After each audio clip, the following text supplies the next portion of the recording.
I was always making things, drawing, and yeah, I think I was about, how old was I been? I must have been about year two. So what's that, like 7? It's about 7 when I came home from school and I thought, wow, I've drawn this. And it's like, I think I'd drawn like a person, but most everyone else was drawing like arms coming out the head, you know, like the typical like child drawing. And I'd drawn like full on body and like all these hands. And I think I was just amazed that like, it's like, wow, look what I've done. And then, yeah, and I took it home, showed my mum, and my mum was like, wow. And she said that the first time she realised I could draw, we had to draw a room in your house, and I'd drawn the kitchen. And she said that I'd drawn it like all in perspective, and everything was there like going sort of away from you. And she said she just was amazed. And I think she said I was about 6 when I came home with that. And yeah, so I was like, oh, okay, but I can't remember that. But she always brings that up every time. She says like, I always knew you could draw ever since she was really little. But Yeah. I think it sort of runs in the family a little bit. We've got a quite creative family on my mum's side. All So right. like my nana, she used to take me to art club and stuff like that. So I used to go with her to a little watercolor like sessions. But I think if you've got that sort of a bit of talent there and you carry on and pursue it, there's a lot of hard work to go into it to get to where you want to be. If you don't use your talent, then it just stays at that level, but you have to progress with it and develop. In my first year, I did like 6 foot paintings of faces that were half in shadow and half in light, and just looking at the form of the face and everything. And then as I went into my second year, I started using oils. At first, I didn't like them at all, but they just kept saying keep like persevering with them, and you'll enjoy them. And the colours are much more vibrant.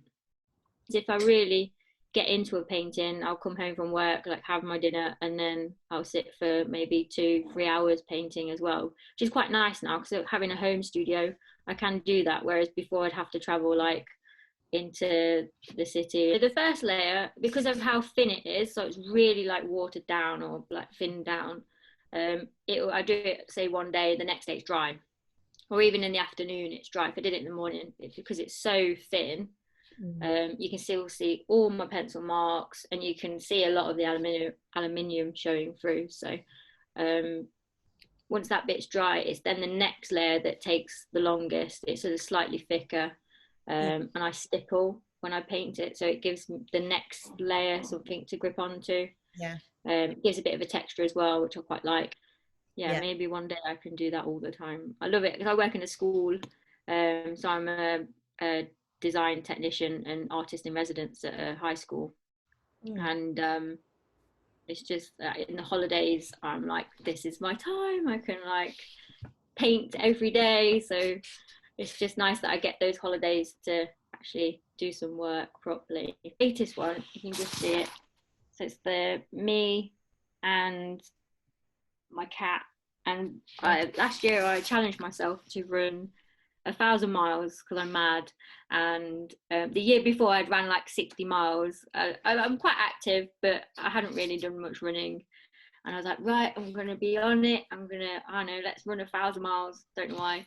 And while I was running that, so halfway through the year, I thought, you know what, I'm on target. I'm doing really well. I'm going to try and capture this moment in time in a painting, so I can look back years to come and say that was the year that I ran stupid amount of miles, because I'm stupid that I had to run a silly amount of miles. But yeah, I like to get a bit of a narrative in my work. Very rarely get to paint for myself anymore. I do a lot of commission work, so it's been really nice to work on like my own sort of work. I enter a lot of competitions as well, so I try and have a piece of relevant like new work that I can enter. I'd love to find almost like a niche or a style that I could do that I really enjoyed, but then also people would buy as well. Whereas because I paint portraits and stuff like that, it's very commission based. Like people aren't going to have pictures of me on their wall. They're going to want pictures of themselves, or I don't know, of their family members or whatever. Yeah. And sometimes I really enjoy them. Like if they give me I work mainly from photos, so if they give me like an amazing photos with brilliant lighting, then yeah, I enjoy that. um but there's sometimes when they give me a picture that's from like the early 90s that they've scanned in, and then they've had to blow it up and the face is like 1 pixel. It's just it is so hard. And that like it really like drains me. Like I had one last year and the picture quality was awful and I really struggled to paint it, and every time I'd sit down to paint it I'd do about half an hour of painting and I'm like, I can't do it.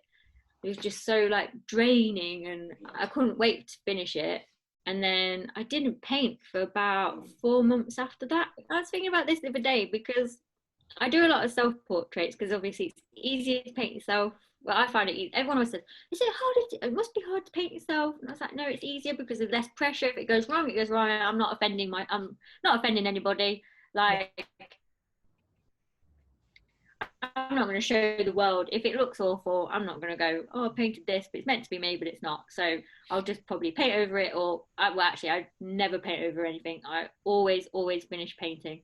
But I've noticed that my last two paintings that I've done for myself have been self portraits, and they've been like I said earlier, a moment in time. So the first one I did was during the lockdown, and that's me in my studio. And then I've got this one, so that's like me running. So I don't know whether this is sort of going to be a theme that's going to carry on. So maybe the next one will be something else. Like I think it could be a series. I was Yeah. thinking about it the other day. I thought this could actually I could see them side by side and maybe even create a whole series of them. But I'll just end up with a house full of self portraits. Went probably about 6 years without doing a self portrait. And I just painted everybody else. And then all of a sudden it's like, right, I've run out of people. I'll just paint myself again. It's just easier. And a lot of the time I'll say, I'll turn down commissions and I'll just say, I'm really sorry. They'll say, this is the only photo I've got of this person. Can you paint this? And I've just got, no, I'm really sorry. Like,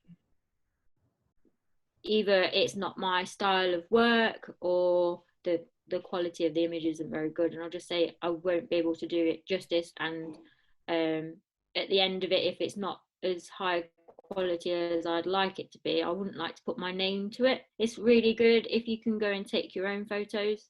And that's when I enjoy the painting more, if I get to take my own photos, because then the lighting's right, the quality of the image will be as best as possible. And